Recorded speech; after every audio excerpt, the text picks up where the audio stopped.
Assalamualaikum warahmatullahi wabarakatuh.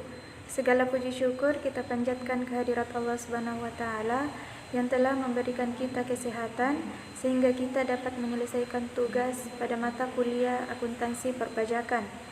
Adapun kami dari kelompok 4 yaitu atas nama Nurhayati B dengan saya sendiri selaku pemateri pertama dan rekan saya yaitu Sahrani, Amandaria, dan Retno Angreni akan memaparkan materi yaitu aset tetap dan aset tak berwujud.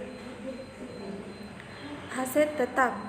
Aset tetap adalah aset berwujud yang diperoleh dalam bentuk siap pakai atau dibangun lebih dahulu, yang digunakan dalam operasi perusahaan, tidak dimaksudkan untuk dijual dalam rangka kegiatan normal perusahaan, dan mempunyai masa manfaat lebih dari 1 tahun, kecuali tanah.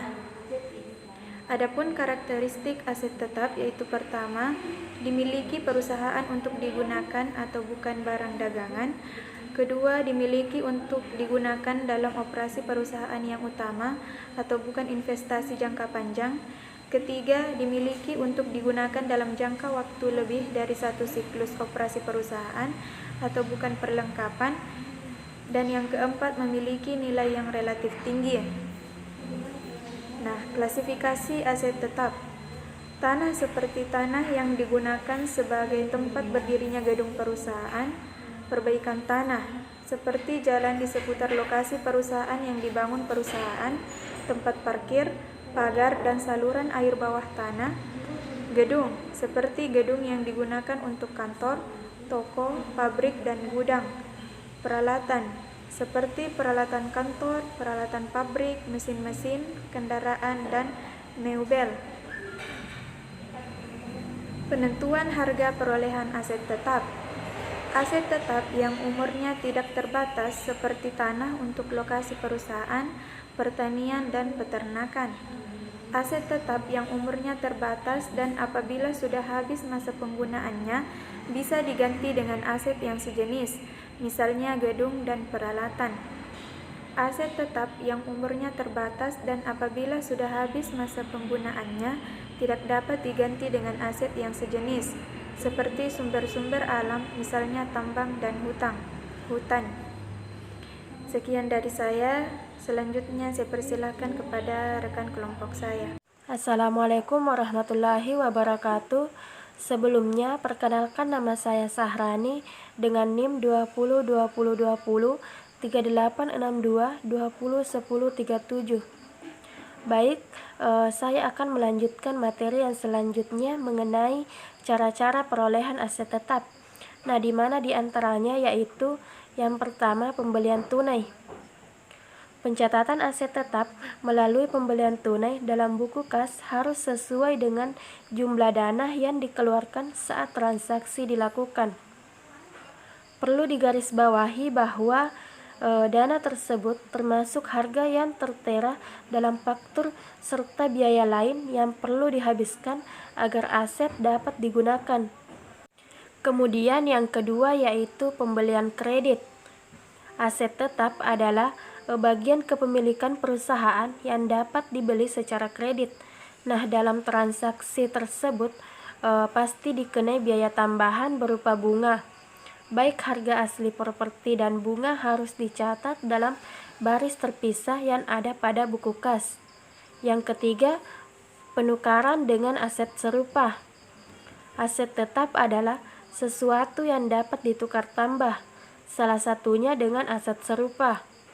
Untuk mencatat transaksi tersebut dalam jurnal keuangan, jangan lupa untuk mencantumkan harga perolehan, harga pasar, serta jumlah kekurangan biaya yang harus dibayar jika ada. Kemudian yang keempat, dari hasil produksi sendiri. Beberapa perusahaan menghasilkan aset tetap melalui pembuatan mandiri.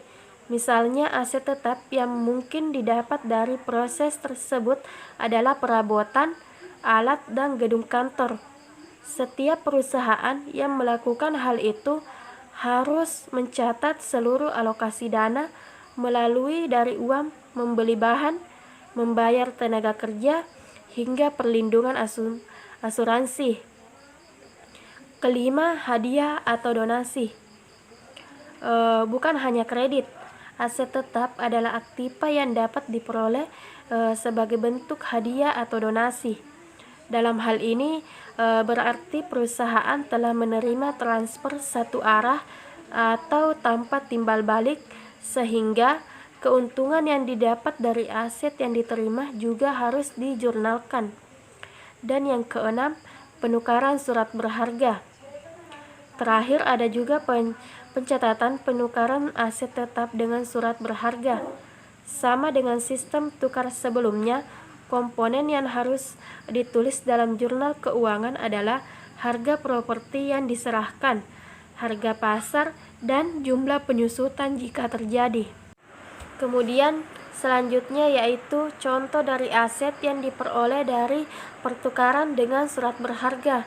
Misalnya pada PT Buana menukar sebuah gedung dengan 10.000 lembar saham biasa dengan harga 10.000.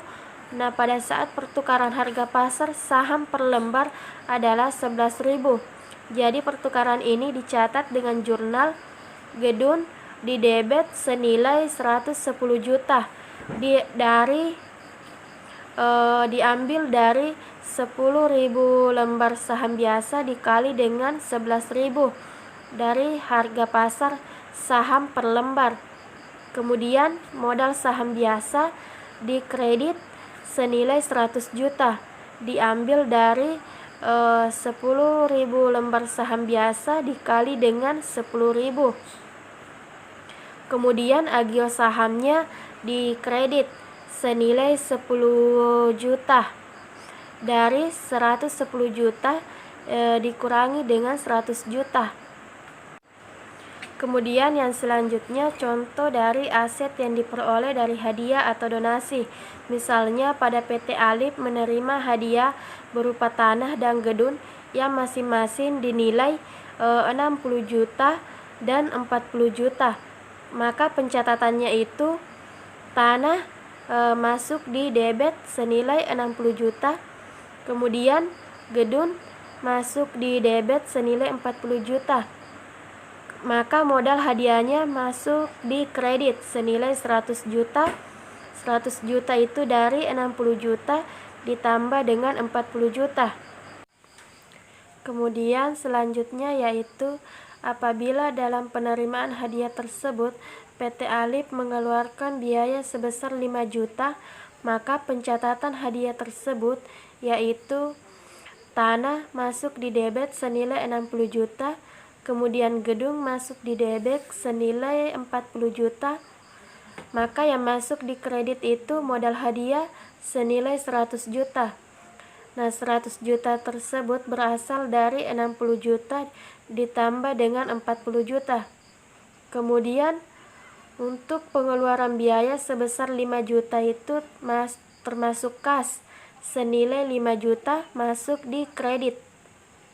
Selanjutnya, apabila donasi yang diterima itu belum pasti akan menjadi milik perusahaan karena tergantung pada terlaksananya perjanjian, maka aset dan modal dicatat sebagai elemen yang belum pasti atau kontingent. Apabila hak atas aset tersebut sudah diterima, maka barulah kontingent aset tersebut dicatat sebagai aset. Ilustrasi, jika pada kasus PT Alip di atas, hak atas tanah baru akan diserahkan 2 tahun kemudian, maka jurnal yang dibuat yaitu aset yang belum pasti berupa tanah masuk di debit senilai 60 juta, kemudian aset yang belum pasti berupa gedung senilai 40 juta masuk di debit. Yang masuk di kredit itu aset yang belum pasti berupa hadiah senilai 100 juta. Selanjutnya, ketika hak di atas sudah diterima, maka dikeluarkan biaya sebesar 5 juta. Dapat dijurnalkan yaitu sebagai berikut. Tanah masuk di debit senilai 60 juta, kemudian gedung masuk di debit senilai 40 juta. Kemudian modal yang belum pasti berupa hadiah masuk di debit senilai 100 juta. Nah, 100 juta ini berasal dari 60 juta ditambah dengan 40 juta. Kemudian Yang termasuk di dalam kredit itu aset yang belum pasti berupa tanah senilai 60 juta. Kemudian aset yang belum pasti berupa gedung masuk di kredit senilai 40 juta. Kemudian kas masuk di kredit senilai 5 juta. Dan modal hadiah masuk di kredit senilai 95 juta, di mana 95 juta ini berasal dari modal yang belum pasti berupa hadiah senilai 100 juta dikurangi dengan kas yang berada di kredit senilai 5 juta. Sekian pemaparan dari materi saya. Materi selanjutnya akan dibahas oleh teman kelompok saya. Baiklah, terima kasih atas kesempatannya. Saya Amandaria akan membacakan materi aset tak berwujud. Jadi, aset tidak berwujud adalah suatu aset yang tidak terlihat wujudnya tetapi tetap memiliki nilai bagi perusahaan serta umur ekonomisnya lebih dari 1 tahun. Keberadaan dari aset tersebut juga memiliki pengaruh dalam dunia bisnis, terutama dengan jangka waktu yang panjang. Kedua, cara memperoleh aset tak berwujud. Yang pertama itu dengan pembelian tunai. Yang kedua, pembelian angsuran. Yang ketiga, pertukaran aset. Yang keempat, ditukar dengan instrumen ekuitas perusahaan. Dan yang terakhir, aset tidak berwujud yang dihasilkan secara internal. Demikian materi dari saya. Terima kasih. Adapun contoh soal yang pertama itu amortisasi hak paten. Adil mengeluarkan tunai untuk hak paten atas suatu penemuan baru pembuatan produk handphone sebesar 6 juta. Taksiran umur paten 15 tahun. Paten diperoleh pada tanggal 1 April 1995. Untuk mencatat perolehan hak paten dapat kita lihat sebagai berikut. Paten sebanyak 6 juta berada di debit dan cash sebanyak 6 juta berada di kredit. Besarnya beban amortisasi paten selama tahun 1995 dapat dihitung dengan umur paten selama 15 tahun dikalikan 12 bulan sama dengan 180 bulan. Dan selama tahun 1995 pertanggal 1 April sampai 31 Desember terdapat 9 bulan.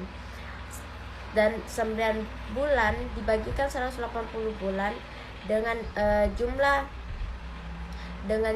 jumlah pembuatan produk dengan harga jumlah pembuatan produk handphone sebanyak 6 juta dapat dihasilkan sebanyak 300.000. Penyelesaian amortisasi paten 31 dibagikan 12